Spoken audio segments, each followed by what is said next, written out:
পোষ মানায়।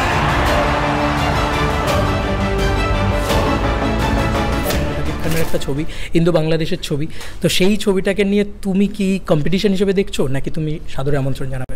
না, বাজার খোলা আছে, যে কেউ আসতে পারে। মুভিকে শিক্ষা দিয়েছে, মুভিকে আমি পাগল ফ্যান, ও যাই করবে আমার সেটাই ভালো লাগে।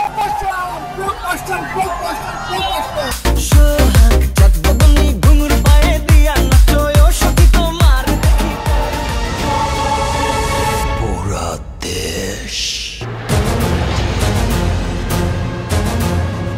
এদিকে বাংলার মেগাস্টার শাকিব খানের বিগ বাজেটের সিনেমা তুফান সেই তুফান জিতের করা বুমেরাং এর উপরে চলে গিয়ে প্রমাণ করে দিল। তিনি বাংলার মেগাস্টার শাকিব খান খবর সূত্রে জানা যায়, জিতু বুমেরাং সিনেমার ইন্টারভিউয়ে বলেছিল মাঠ ফাঁকা আছে, যে কেউ আসতে পারে। সাদরে আমন্ত্রণ জানাবে। না, বাজার খোলা আছে, যে কেউ আসতে পারে। সেই ফাঁকা মাঠে গোল দিয়ে প্রমাণ করে দিল শাকিব খান তিনি শুধু খেলোয়াড় নয়, তিনি হলো মারাত্মক খেলোয়াড়।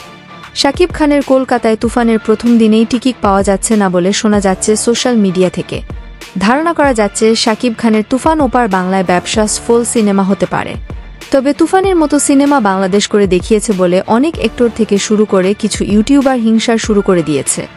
শাকিব খান তার কথায় না দেখিয়ে কাজে পরিচয় দেন বলে জানিয়েছেন কলকাতার কিছু সাকিবিয়ানরা। তো প্রাণপ্রিয় ভিউয়ার্স, বর্তমান বাংলাদেশের 1 নাম্বার ব্যবসা সফল সিনেমা হচ্ছে তুফান। সেই তুফান কি পারবে নিজের জায়গাটা দখল করে নিতে ওপার বাংলায়? সেই অপেক্ষায় রয়েছেন কিছু বাংলাদেশি সাকিবিয়ানরা।